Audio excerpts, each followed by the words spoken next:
Bikin nasi minyak khas Palembang ya. Kita didihkan air dengan bumbu ya.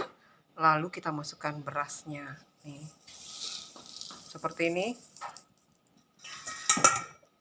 Kita aduk ya.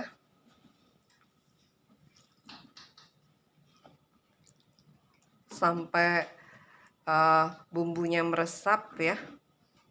Dan air menyusut. Lalu kita kukus sampai matang. Proses pembuatan nasi minyak Palembang ya.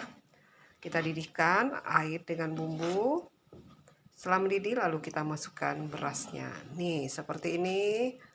Kita masak sampai bumbunya meresap dan air menyusut seperti ini. Tuh.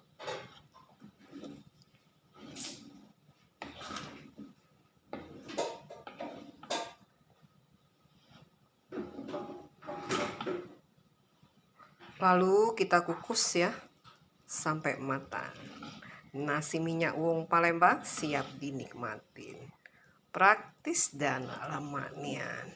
Pastinya pakai bumbu siap saji ala dapur Ita Yudis.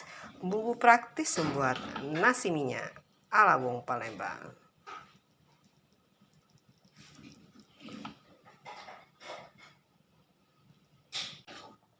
Bumbunya sudah meresap, airnya sudah menyusut, tuh ya.